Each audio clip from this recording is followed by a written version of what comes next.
Hi, my name is Will, and I'm very glad that you're here. Today we are talking all about trans healthcare, how to find a provider, how to access services, and how to advocate for yourself with your doctor.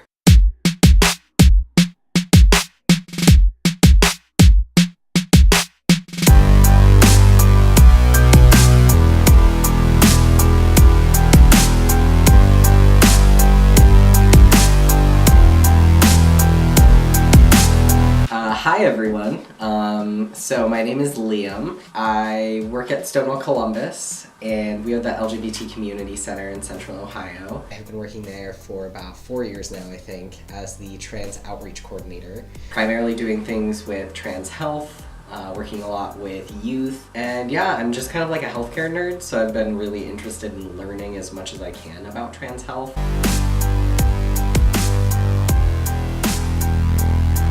So finding a provider I feel like is a really tough one in general, kind of depending on where you are. I feel like back in the day it was a lot of word of mouth. Anymore though, we've started, obviously online I think is one of the best ways that you can get information.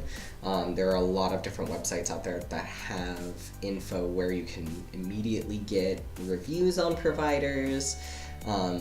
But they've been kind of scattered, I think. Just bits and pieces of information all over the internet. I think it was maybe last year, 2 years ago, and I was at a conference and heard about a group called Rad Remedy, and they are basically trying to create a central hub of all trans healthcare. They're working to get a complete kind of scope across the nation of the different providers that are trans and queer inclusive. So that's kind of my number one go-to. I let people know, hey, depending on where you are, go to radremedy.org, search your location and see if there's any providers who are already listed, because that's a great way of getting that information immediately. Unfortunately, if there isn't a provider who's listed, I think that's often a big downside, is that you might be in an area that there are no affirming providers. My hometown is one of those areas. We don't have anyone listed closer than about 45 minutes away who will provide affirming and competent trans care. You might not find the results you're looking for, so that's kind of one big downside. Mm-hmm. Do your research, look around, see are there providers who maybe advertise as being LGBT friendly. That could be a good indicator. If you've got none of those indications and you're really just looking around, start calling people and just put the ask out there before you give any information. As soon as you call, say, hey, I'm interested in getting services with this provider. Have they ever worked with trans people before? Have they worked with trans clients? Do they have experience providing hormones? If from that first interaction at the front desk, you maybe experience hostility or confusion, that might be a good indicator that that particular office isn't a great place. I think it can be tricky if you have a really good relationship with an existing provider. Mm-hmm. Sometimes it's easier to continue with them than it is to try and find someone new. You can test the waters. I know a lot of people might put questions out there to see, have you worked with trans patients before? Mm-hmm. Is this something you'd be comfortable doing? It's kind of difficult to bring that up like nonchalantly and be right. Like, oh, hey, I just want to know how you feel about hormones for trans people.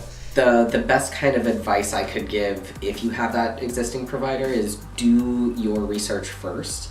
Kind of get informed on what the process is for going about and getting hormones. Are you working with a therapist right now that could provide a letter to you?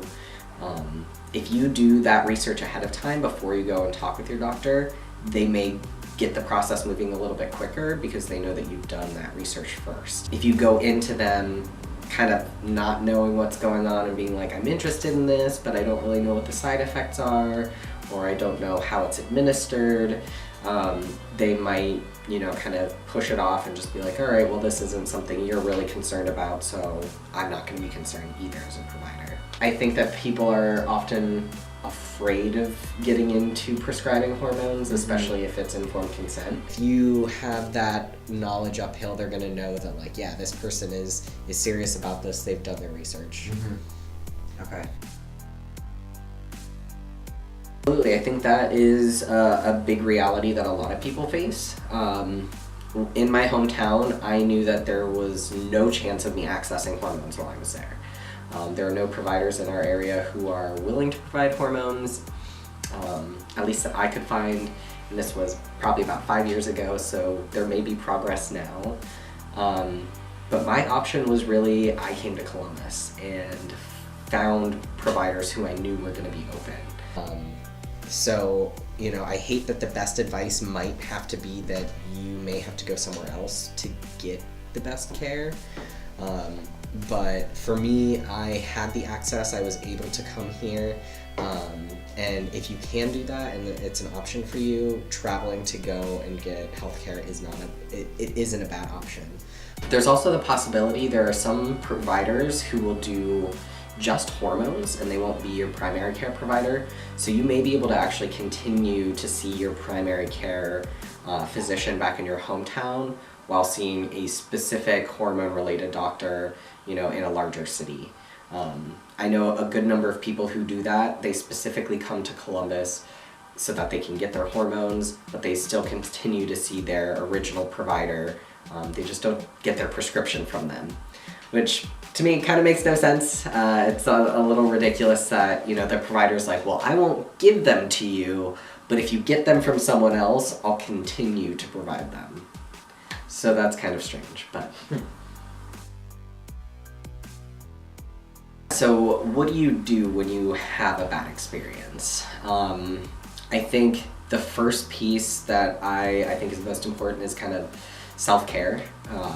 Immediately after it happens, whether that's going home, finding that person that you can talk to about this, make sure that you just take a second to really breathe and make sure that you're doing okay, especially if the next route that you're going to be going down is taking action. So after you've had this negative experience, you're going to be kind of weighing, do I need to bring this to an authority figure and let them know that this has happened, or am I now going to just step away from this provider and not continue to go there? So if you are going to take action against them, I think it's really important to document everything that happened. Try and get date, time, provider, specifically words that were said, actions that happened, as much information that you can get down immediately when it happens so that you can refer to that when you're actually reporting it. Are there agencies that document this kind of information? That's going to really be helpful for them to make sure people know that this is something happening. So documentation is huge. And then if you are going to be taking an action against them, you can file a report against them with the American Medical Association. I know most individual institutions are going to have ways that you can report and file that formally. Another really big thing to even avoid situations like this as well is to bring an advocate with you. So when you go to your appointment, whether it's that first appointment with a provider, if it's the day you're going to start T or estrogen, you can have a person with you. You can bring a partner, family member, friend, someone to be there in the room with you and your provider. You don't have to sit through this alone. It doesn't have to be awkward. You can have that support person. I'm definitely a type where when I get into that situation, sometimes I freeze up and will forget the things that I really needed to talk about with my provider. And if my partner comes with me, you know, she can have a list and be like, oh, don't forget this is what you wanted to talk about this, and this was a big concern you had. There are also those eyes and ears if something negative does happen. They can be there to kind of witness any experience you may have. So bring a buddy with you and it can prevent those issues. If it has already happened though, bringing a buddy the next time you go in might make you feel a little bit more comfortable as you kind of go through this. Cool. Thank you so much to Liam, who is so gracious in sharing his information with us, providing all that super helpful stuff. I'm going to link it up in the description below, so if you have questions or want to reach out, feel free to do that in the comments. Thank you so much for watching. Okay, thank you. Bye. Bye, everyone.